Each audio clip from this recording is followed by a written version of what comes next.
Voilà, le postulat est clair. Hein? Comment gérer la pension alimentaire, la garde partagée lorsqu'il y a une séparation. C'est avec notre monsieur droit de cette émission. Mais juste avant, il faut planter le décor, voir un peu de quoi il s'agit exactement. C'est tout l'intérêt de cet élément que nous vous proposons maintenant. Le mariage est l'union de deux âmes, le compagnonnage charmant de deux pensées. Je suis M. Quadio Jean-Yves, responsable informatique dans une structure de la place. Je suis marié à Chantal depuis bientôt 2 ans. Je suis Madame Gay, épouse Quadio Chantal. Effectivement, cela fait 2 ans que nous sommes mariés et tout se passe parfaitement bien dans notre couple.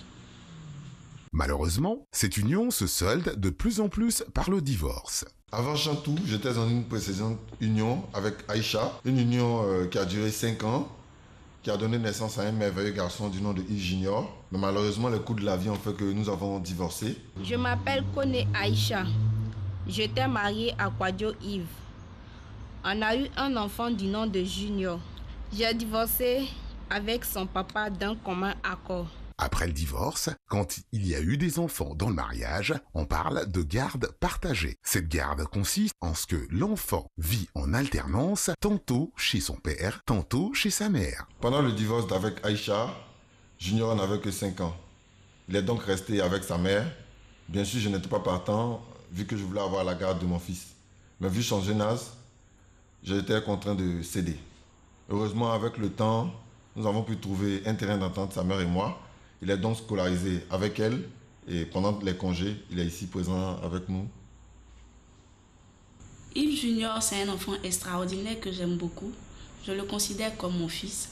Quand il vient ici pendant les vacances, il met de l'ambiance dans la maison. Nous sommes tous contents de l'accueillir. En cas de garde alternée suite à un divorce, l'un des parents peut avoir à verser une pension alimentaire à l'autre parent. La pension alimentaire peut être imposée à un parent parce que celui-ci est plus fortuné ou parce qu'un seul parent assume certaines dépenses pour l'entretien et l'éducation de l'enfant. Yves s'occupe bien de l'enfant. Chaque fin du mois, Yves m'envoie de l'argent pour subvenir aux besoins de l'enfant. Pour Yves, mon garçon, je suis prêt à tout. J'essaie d'être présent dans tous ces moments, que ce soit les fêtes d'anniversaire, les fêtes de Noël, les moments de joie, les moments de peine. J'essaie de toujours le soutenir. Sa mère et moi, nous sommes entendus pour que chaque fin de mois, elle reçoive une pension pour lui permettre de s'occuper de lui. Pour le moment, nombre de foyers ne sont pas à l'abri du divorce. Pauvre aussi bien que riche, illettré aussi bien qu'instruit. Ainsi donc, il appartient à chaque couple de fermer la porte aux abus, de s'inspirer de bons exemples, de faire preuve de sagesse et de bonnes lois morales pour ne pas en arriver là. Sinon, pourquoi ne pas s'inspirer du modèle à l'africaine, où il n'est pas question de divorce, bon ou mal, on supporte tout, rien que pour l'amour des enfants. Sauver la famille à tout prix. Oui, sauver la famille à tout prix, sauver l'amour également. Là, on a eu dans cet élément explicatif le cas d'une famille dans laquelle les choses se passent plutôt bien. Le mariage, le divorce, elle l'a dit, c'est fait d'un commun accord. La pension alimentaire est régulièrement versée. Pas de souci pour la garde alternée. Là, c'est dans le meilleur des mondes quand tout va bien. Bien souvent, ça se passe un peu plus difficilement. Voilà. Alors, première question, Marco. Alors, la première question, hein, c'est quel est le fondement de l'affectation de la garde? C'est-à-dire, on se base sur quoi pour affecter, pour que ce soit tel ou tel conjoint qui garde l'enfant? Où est-ce que l'enfant va rester? Dites-nous tout, maître. Nous sommes tout de suite. Comme je le disais la semaine dernière, après le divorce, il y a des effets. Du moins, le divorce produit des effets. Et parmi ces effets, il y a les effets concernant les enfants, les effets concernant les biens. Pour ce qui concerne les enfants, il faut penser à la garde. Qui doit garder les enfants mineurs du couple qui divorce? Pour répondre à cette question, le juge qui est chargé de la procédure doit se fonder sur l'intérêt exclusif de l'enfant. L'intérêt de l'enfant. Ce n'est pas parce que c'est l'un des parents est plus riche que l'autre qu'il faudra forcément le confier à celui qui est riche, parce qu'on dira qu'il a les moyens de s'en occuper. Mais en s'en occupant, s'il n'a pas la présence nécessaire, il y a des personnes qui exercent des professions qui les empêchent d'être continuellement présents aux côtés de leur famille. présente, je vais dire. Il y a des personnes aussi qui exercent des professions qui ne peuvent pas être compatibles avec l'éducation d'un enfant. Donc, raison pour laquelle, lorsque la procédure de divorce est enclenchée, chacun des parents cherche à démontrer au magistrat que c'est lui qui est le plus apte à pouvoir garder l'enfant parce que soit il a les moyens, c'est nécessaire, on a besoin de moyens pour s'occuper de l'enfant, mais en plus des moyens, il faut avoir d'autres atouts. La présence nécessaire, aussi il y a l'âge de l'enfant. Vous n'allez pas quand même confier un enfant de 2-3 ans à un papa qui lui-même est présent 2 jours sur 7 à la maison. Dans ces conditions-là, vous envoyez cet enfant-là forcément à avoir une éducation qui ne sera pas adaptée à son âge. Et cette éducation, lorsqu'elle est ratée, c'est bonjour les dégâts. Donc, ce qui est pris en compte, c'est l'intérêt exclusif des enfants. Et c'est ce qu'on s'évertue toujours à expliquer aux personnes. Si vous vous séparez, ne faites pas en sorte que votre séparation ait des effets négatifs sur vos enfants. Très bien. Et très souvent, la garde est alternée. On ne confie pas la garde définitivement à un parent. Même lorsqu'on la confie à un parent, on permet à l'autre parent d'avoir ce qu'on appelle le droit de visite.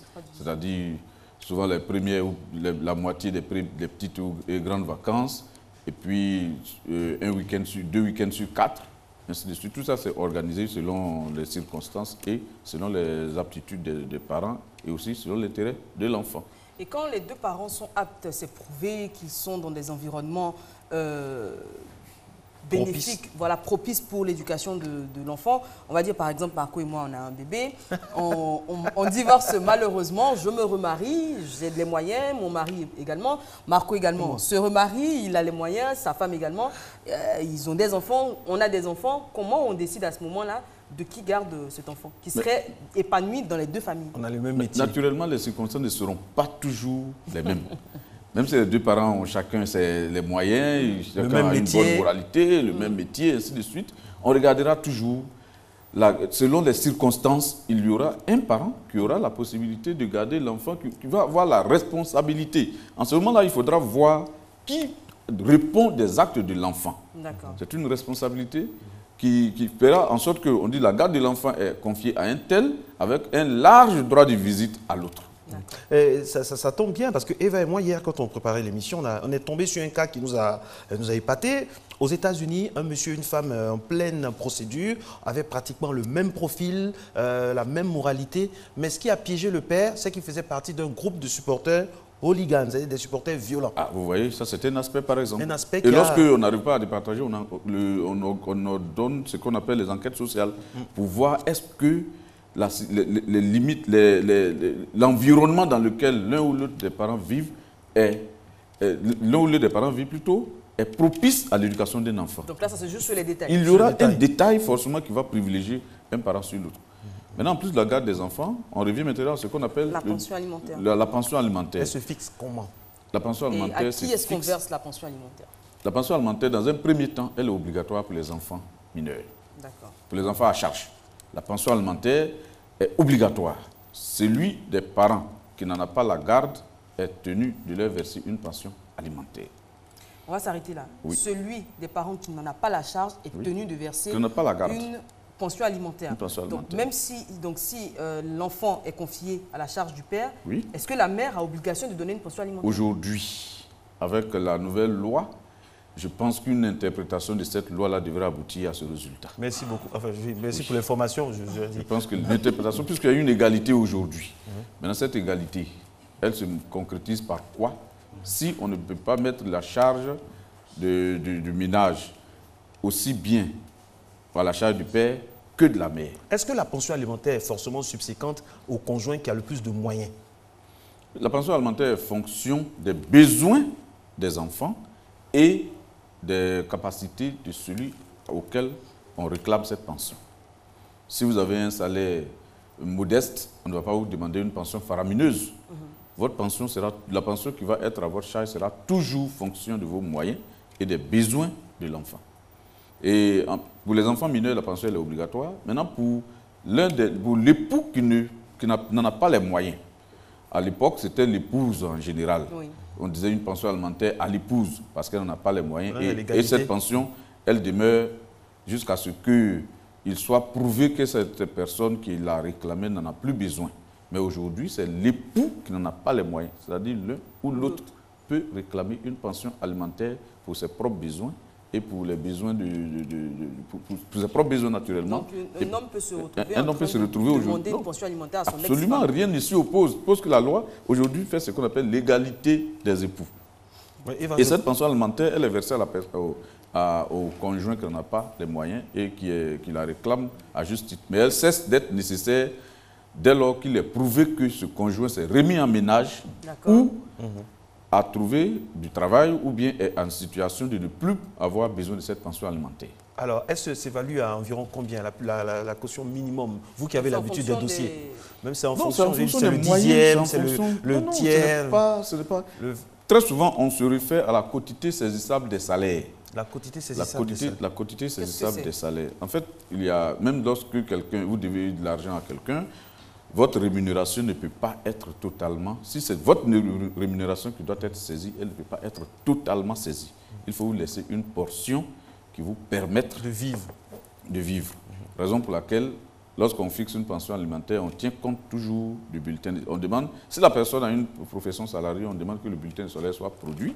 Et très souvent, là, je vous assure, c'est en ce moment qu'il y a le plus de litiges. Très souvent, la personne peut même aller jusqu'à minimiser son salaire pour juste avoir à payer une toute petite pension alimentaire. Mais aujourd'hui, avec les moyens technologiques qui permettent d'éditer des bulletins de salaire à un temps record, avec les recherches, on peut ordonner que la personne produise le bulletin de salaire. Il y en a, lorsqu'on leur demande de produire le bulletin de salaire, ils ne viennent plus à l'audience. Et c'est à l'épouse de chercher à savoir, ou bien à l'époux de chercher à savoir où on peut avoir ce bulletin de salaire. Mais aujourd'hui, avec les moyens modernes, on arrive forcément à avoir les bulletins de salaire qui permettent aux juges de savoir quels sont les moyens de fixer une pension alimentaire. Ça devient difficile lorsque la personne n'a pas une profession salariée. En ce moment, il faut prouver qu'elle a vraiment les revenus qu'il faut. Oui. Il y a des professions aussi qu'on pense ne pas avoir de grands revenus, mais parfois on se trompe. Exactement. Et lorsque c'est comme ça, c'est difficile. Une amie qui était en train de divorcer et ils en sont arrivés à la pension alimentaire. On a demandé qu'ils produisent le bulletin de salaire. Il a produit son bulletin de salaire, mais le problème, c'est enfin pas le problème, il avait beaucoup d'autres activités additionnelles qu'il avait cachées. Voilà, et qu'il n'a pas déclaré. Et elle était en train de courir partout au tribunal pour dire non, c'est pas juste ses seuls revenus. Il y a également des magasins, il y a des bars, pour avoir une plus grosse pension alimentaire. Mais finalement, on a calculé sur la base du plan. Sur ce plan, il faut en appeler au bon sens des uns et des autres. Franchement. Lorsqu'on fait des enfants, il faut avoir le courage, la force et la conscience nécessaire de s'en occuper. On n'a même pas besoin, si aujourd'hui les parents ne s'entendent pas, ce n'est pas une raison pour que les enfants en pâtissent. Exactement. Vous avez des revenus conséquents. Vous vous séparez avec la maman de vos enfants ou bien avec le père de vos enfants. Il faut être en même de pouvoir leur donner de quoi vivre, tout simplement. Et parfois, il faut faire d'abord la croix et la bannière pour pouvoir avoir une pension alimentaire. Exactement. Voilà. Mais moi ma préoccupation, parce que quand vous en parlez, vous avez un peu... Vous n'étiez pas sûr, je pense, par rapport aux femmes qui doivent verser la pension alimentaire. Est-ce que c'est sûr? Est-ce que vous avez déjà eu le cas? Non, jusqu'à présent... Franchement, la loi, elle est toute nouvelle. Elle est d'application nouvelle. Et parce que Eva a eu un rictus. La plupart des personnes qui sont mariées sous l'égide de la nouvelle loi, à moins vous voyez, elle sur le plateau, elle le conçoit mal. Oui, je le conçois mal. Qui représente une frange de la population quand même, elle le conçoit mal. Qu'une femme puisse donner une pension alimentaire. Nous sommes en 2017 la loi était claire sur la question. Le mari était le chef de la famille, le mari était ceci, le mari était cela. Il était obligé de pourvoir aux besoins de sa femme, ainsi de suite. Mais aujourd'hui, on dit égalité parfaite entre les époux. Il faut assumer l'égalité. Qu'est-ce qui justifie qu'on puisse faire l'égalité dans le mariage et dans le divorce, qu'on ne fasse pas l'égalité? Voilà la question. Et aujourd'hui, avec les femmes actives, il y a pas mal de femmes qui travaillent, qui ont une profession parfois qui a des revenus supérieurs à ceux de son époux. Donc s'il y a un divorce, la loi ayant consacré l'égalité dans le couple, il est nécessaire que cette égalité-là soit perpétuée face aux charges qui découlent des effets, je dirais, négatifs de ce mariage. C'est-à-dire, je suis avec Eva, on a divorcé, et donc je peux aller... Toucher du bois, Marco, je peux aller... Vous n'avez pas les moyens. Je peux aller vous ne travaillez pas. Oui, même si je travaille, qu'on a sensiblement le même niveau, je peux aller avoir son bulletin de salaire, chercher comme elle le ferait aussi à... voilà. Mais bien sûr, pourquoi pas, rien ne s'y oppose. Mais ici, la pension alimentaire, on ne dit pas qu'on la verse à l'époux qui a moins de revenus, à l'époux qui n'a pas de revenus. Même s'il n'y a pas à partir du moment où la personne travaille, ce n'est pas nécessaire. D'accord, question. Et s'il n'y a pas eu d'enfant dans le mariage? Il n'y a pas eu d'enfant dans le mariage. L'un des époux ne travaille pas, il n'a aucun revenu. en ce moment, il faut verser la pension alimentaire. Donc la pension Il n'a alimentaire, aucun revenu déclaré. Il n'a aucun revenu déclaré. Il n'y a pas de contrat. Non, parce qu'on peut faire des choses au passage, des petites choses au noir. Vous voyez des petites choses au passage au noir. Mais ce n'est pas formalisé, il n'y a pas de contrat. Est-ce que ça, c'est considéré comme un revenu? Comment ces petites choses? Vous les prouvez comment vous prouvez quelqu'un qui s'en va au port, par exemple, le matin, pour être docker. Qu'est-ce qu'il fait au port? Oui, il va s'il est docker, parce qu'il a un statut salarié. D'accord. Oui. Donc la pension alimentaire, il y a la pension alimentaire pour les enfants, ce qui est obligatoire. Et il y a la pension alimentaire pour le conjoint qui n'a pas les moyens de se prendre en charge. Pour les enfants mineurs, c'est obligatoire. D'accord. Pour parler les enfants à charge aussi, parce qu'il peut y avoir des enfants majeurs, mais qui vont à l'école. Pour parler d'enfants à charge, justement, et de ces, parce que ça arrive bien souvent aux hommes qui minimisent leurs revenus pour ne pas avoir donné une pension alimentaire conséquente à l'épouse et qui disent carrément, bah, si elle ne peut pas s'en occuper, qu'on me donne mes enfants, moi je m'en occupe. Parce qu'ils ne veulent pas donner de pension alimentaire à la femme. Oui. Juste pour ça. Cela arrive. S'il s'avère que les moyens ne sont que ce ne sont que les moyens qui justifient d'avoir un parent pour garder les enfants. Si cette personne a les moyens et elle est de bonne moralité, rien ne s'y oppose. Mais parfois, il y a des personnes qui pensent que c'est la fortune qui détermine le droit d'avoir la garde des enfants. Mais si vous avez une fortune, mais votre présence physique est impossible à obtenir, vous n'êtes pas là. C'est pas compatible. Vous voyagez souvent, ou bien vous travaillez de nuit, ou bien vous faites une profession incompatible avec l'éducation d'un enfant. Dans ces conditions, on ne peut pas vous confier la garde de l'enfant. L'enfant reste sous la garde de sa mère et on vous oblige à vous en occuper. Alors, je rappelle que vous pouvez à tout moment, jusqu'à la fin de cette émission, nous envoyer des questions via notre Facebook Matin Bonheur ou le Facebook de la RTI. On va transmettre sur le compte Instagram également. Le thème aujourd'hui que nous abordons avec notre monsieur droit, c'est bien sûr la garde partagée, la pension alimentaire. Maître Co nous a expliqué, entre autres, que tout cela se fait dans l'intérêt exclusif des enfants et qu'il est obligatoire. Par exemple, la pension est obligatoire pour les enfants mineurs, mais également pour les enfants non mineurs, pour les enfants à charge. On va poursuivre maintenant. Est-ce qu'il y a vraiment beaucoup de litiges concernant d'abord rien que la garde, sans parler de Très souvent, pension alimentaire? On pensait que en plus des biens, la garde des enfants venait en seconde position. Mais aujourd'hui, de plus en plus, nous nous rendons compte que souvent la garde des enfants est la cause première de litige après le divorce. Je ne veux pas laisser mes enfants. Il ne faudrait pas que ce soit ce monsieur qui les garde. Ou bien cette femme ne doit pas les garder. Parce que très souvent, lorsqu'on veut se remettre en ménage, le fait d'avoir les enfants avec la première épouse et aller les voir de temps en temps, souvent l'épouse qui est à la maison pense qu'on essaie de rétablir le lien. Ça, c'est des considérations pas toujours fondées. Mais toujours est-il que les litiges sur les enfants sont vraiment des litiges très violents.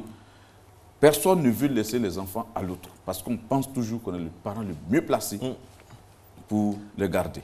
Mais aussi, il y a des personnes qui comprennent, très souvent les hommes, qui disent, c'est vrai, ce sont les enfants, ils sont tout petits, c'est normal que les mamans s'en occupent jusqu'à ce qu'ils grandissent. Les hommes sont fair play parfois aussi, lorsqu'ils grandissent pour les récupérer aussi, souvent ça pose un problème. Et vous savez toujours que la garde, élever un enfant seul, ce n'est pas du tout facile. Absolument. Donc, dans ces conditions, il faudrait qu'on laisse un peu la loi parfois de côté, qu'on regarde tous dans la même direction pour ce qui concerne les enfants. Si le couple n'a pas marché, si le mariage n'a pas marché, il faut quand même donner une chance aux enfants de pouvoir s'épanouir. Mais très souvent, c'est le contraire qu'on voit, c'est des personnes qui c'est des litiges autour des enfants.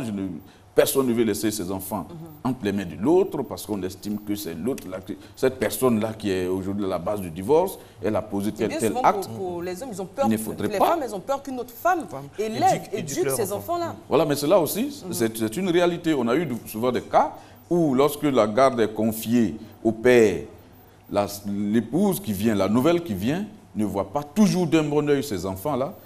Heureusement que ces cas de plus en plus commencent à diminuer. Je crois bien pour mon expérience. Certains peut-être me diront le contraire. Mais lorsqu'une femme entre à la maison qui trouve des enfants, il faut lui faire comprendre que ces enfants-là sont issus d'un premier mariage. Et ce premier mariage-là, ce n'était pas des tiers qui l'ont fait, c'était l'homme qu'elle épouse aujourd'hui qui était marié, ce sont ses enfants. Et très souvent, les femmes ont raison. On a eu des cas où ces femmes qui viennent à la maison maltraitent les enfants. Et comme l'homme n'est pas toujours là, c'est des drames auxquels on On assiste et après c'est des révoltes à la maison, on ne sait pas pourquoi. Et très souvent on ne demande pas l'avis des enfants, on pose des actes et on pense que c'est les enfants qui sont mal polis, mal élevés, ils sont comme leur maman, on veut leur faire payer ce que la maman peut-être n'a pas pu réaliser. Mais là, il faut être clair, il faut que celui qui se remarie, qui a la garde des enfants, qui a une nouvelle femme, ait un droit, un regard de bon père de famille. À quel âge, par exemple, maître, à quel âge les enfants sont en bas âge, 2, 3 ans, à quel âge on parle de 7 ans pour revenir? Donc la loi ne fait pas de distinction. Mais seulement c'est dans l'intérêt de l'enfant. Lorsque, par exemple, vous voyez un enfant de 2 ans, vous ne pouvez pas le confier à un homme.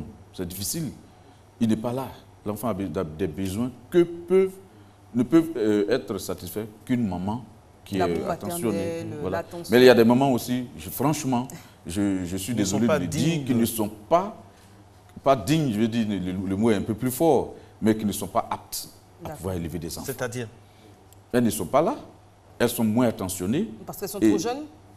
Pas forcément, mais parce qu'elles sont faites comme ça. Elles ne peuvent pas. Elles sont faites comme ça. C'est une maternelle qu'on n'a pas. Je connais des femmes qui ont Oui, on connaît des femmes qui maltraitent leurs propres enfants. Mais on a vu il a été, dans ces derniers jours, on a vu le cas de cette maman en Europe, en France, qui a tué son enfant. Voilà, vous voyez. C'est légion. Moi, ici, même pas que c'est légion, mais il y a c'est légion dans ces pays-là. Il y a dans des congélateurs. Que je connais même ici, qui après sa séparation avec son mari, a laissé les enfants, elle n'est plus jamais revenue, elle ne veut même pas en entendre parler. Pourtant, elle vit à Abidjan. Les enfants cherchent à rentrer en contact avec elle, elle ne veut pas, elle a refait sa vie, elle a son nouveau foyer, elle ne veut pas des enfants qu'elle a eu précédemment. Justement. Il y a également ce cas de cette personne en France qui a laissé carrément l'enfant dans la voiture. Dans la voiture, Dans la voiture. Oui, donc, pour faire la garde, comme je l'ai dit... Est-ce que ça arrive, maître, que ni l'homme ni la femme ne veulent de l'enfant, ne veuillent même de garder la garde de l'enfant? Non, ça, c'est tellement que théoriquement, c'est possible. Théoriquement, c'est possible. Et en Côte d'Ivoire, si par exemple, parce que dans d'autres pays, on sait qu'il y a la DAS, par exemple en France, il y a des organismes, aux États-Unis, enfin, normalement, mais en Côte d'Ivoire, si et le père et la mère ne sont ni aptes, ont des métiers vraiment qui ne sont pas compatibles, on confie l'enfant. Malheureusement, il y a un service dans nos juridictions qui est très important, mais auquel on fait très peu attention. Les assistantes sociales. Le service d'assistance sociale fait beaucoup. Très souvent, c'est le service d'assistance sociale qui sert de relais entre les parents qui ne s'entendent pas pour parfois me récupérer la pension alimentaire. Si vous allez un jour au tribunal d'Abidjan, vous verrez les plus petits bureaux derrière le tribunal. C'est un service qu'on dit service social. Vous verrez toujours des personnes qui viennent déposer des enveloppes, la maman va venir les retirer, ou bien c'est le papa qui va venir pour prendre la part de la maman pour la scolarité. C'est un service caché, dont on ne parle pas beaucoup, qui a très peu de moyens, mais c'est un service d'une importance capitale. Pourquoi c'est si et qui fait beaucoup.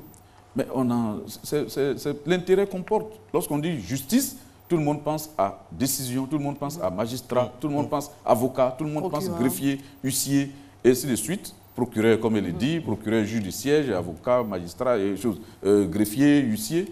Mais on ne pense jamais au service annexe. Le service social qui fait beaucoup pour la pension alimentaire. Le service social, c'est parfois le service social qui mène les enquêtes pour savoir quel est le parent qui est le plus apte à garder l'enfant. Mais ce service-là, j'avoue que les moyens dont on le dote ne sont pas suffisamment conséquents, de sorte que parfois, lorsque vous avez recours à eux, vous voyez les conditions dans lesquelles ces personnes travaillent, vous vous demandez... Mais... Ma question reste en suspens. Quand ce service-là constate que les deux parents, qu'est-ce qu'ils font concrètement? Un exemple, vous n'avez pas... Il devrait avoir d'autres structures pour recevoir les enfants qui ne peuvent pas être gardés dans le cocon familial parce qu'il n'y a pas de cocon familial. Mais malheureusement, même si dans les textes ces services peuvent exister, aujourd'hui, on n'a pas d'organisme comme en Europe, en France, qu'on appelle les organismes de placement de mineurs. On n'en a pas ici. Ou bien peut-être le confier à un orphelinat, ce ne sont pas des orphelins, on ne peut pas les confier à un orphelinat. C'est les familles d'accueil, par exemple. La famille d'accueil, non, ça n'existe pas. Non, ici, ça n'existe pas. Je vais vous taquiner je vais vous taquiner pour terminer, je vais taquiner Eva également. On a vu la chute de l'élément de la capsule qui disait que pourquoi pas revenir à la bonne vieille méthode africaine. où on supporte tout, on ne dit rien. Non, là encore, au nom de l'amour des enfants. Oui, ce serait l'idéal, dans le meilleur des mondes possible. Ce serait vraiment l'idéal. Mais aujourd'hui, on se rend compte que les drames que vivent certains couples obligent malheureusement, lorsqu'on les reçoit, à accepter que ces couples-là aillent au divorce. Et malheureusement, on voit encore souvent des mamans qui rentrent dans nos bureaux avec des enfants à la main parce que le père n'a pas payé la scolarité. Il faut courir, lui courir après. La rentrée a déjà eu lieu. C'est des petites filles qui vous regardent droit dans les yeux avec un œil innocent, des yeux qui ne savent même pas pourquoi ils sont là. Mais lorsque vous verrez l'autre, c'est pour dire non, je ne suis pas prêt à payer. Il faut payer la pension. Il faut s'occuper de ses enfants. Mieux, je dirais, si on pouvait ne pas divorcer, ce serait la meilleure des choses. Alors, ce serait la meilleure des choses dans un monde idéal. Bah oui, nous on est ensemble pour le meilleur et pour le matin. Je ne suis pas prête de vous lâcher. Merci beaucoup, Maître Koné. Merci beaucoup. Je sais que vos interventions sont toujours très appréciées par les téléspectateurs. En témoignent les nombreux messages que nous recevons sur les réseaux sociaux qui vous félicitent, vous encouragent et vous expliquez les choses tellement clairement. Hein, en général, le jargon juridique, on dirait, est assez compliqué, mais vous trouvez les mots simple pour nous expliquer toutes ces choses difficiles qu'il y a à comprendre. En réalité, le droit est très simple. Ok, la pension alimentaire pour cette émission va s'achever. En tout cas, pour ce temps d'antenne qui, je vous le rappelle, a commencé de 5h55 à 7h30. Alors, donc dernier demain... point route pour dernier la point route. Un dernier pour la route. Dernier point route pour la route. La pension continue alors. Eva, on y va. Allez-y. Deux plateaux, boulevard Latry, boulevard des Martyrs. La circulation est un peu plus, on dira... voilà, un peu calme, plus sereine. Voilà, sereine. Ensuite, nous allons où On part au pas de course, on part au plateau sur le boulevard Lagunaire. Au boulevard Lagunaire, on a la situation assez fluide dans les deux sens. Ensuite, nous avons Trècheville, la cité Nzassa. Comment est-ce qu'on se déplace, comment est-ce qu'on se réveille, comment est la circulation ce matin à Trècheville, Christelle Akoussa? Waouh, c'est super, hein, ça va. Avenue 21, boulevard Giscard d'Estaing, c'est cool pour le moment. Menace de pluie, le temps est assez brumeux, mais ça va. Oui, des gros nuages chargés de pluie se profilent à l'horizon. Koumassi Campement, terminus 05, c'est ça, Marco? Oui, Koumassi Campement 05. C'est dans la commune de Koumassi. Voilà, on a des images de Koumassi qui montrent quand même que le niveau de la circulation est assez fluide. On va voir, on peut voir. Bon, si on ne voit pas, on va voir directement le De Gaulle. Le De Gaulle qui peut s'afficher maintenant avec une circulation qui commence à faire. Hein. Le Gosselot n'est pas loin, attention. Mais on confirme également ce gros nuage. Là, vous voyez ça, on appelle ça un cumulonimbus. Oui. Un cumulonimbus, c'est un nuage porteur de pluie. Attention, attention. Sortez donc avec vos parapluies si vous êtes encore chez vous. Hein. Parce que la pluie nous surprend bien souvent dans des endroits où on n'aimerait pas. Prenez des parapluies, puis pourquoi pas des impairs. En tout cas, Abidjan se rafraîchit beaucoup plus. On est de retour à Koumassi, au grand carrefour de Koumassi. Voilà, ça bouge, beaucoup de circulation ce matin. Ça bouge comme matin bonheur, ça bouge comme vous également chez vous. Vous vous levez, tranquillement, on va dire merci à tous. Hein. La garde partagée s'arrête ici. Eva, ça part, bon, on va pas, mais... Ne vous en faites pas, on se retrouve demain et le mariage va repartir avec nous. Pas question de pension, mais toujours de l'amour, de l'animation pour vous, pour chaque réveil. Très, très bonne journée. N'est-ce pas, Eva? N'est-ce, Marco? À demain. À demain.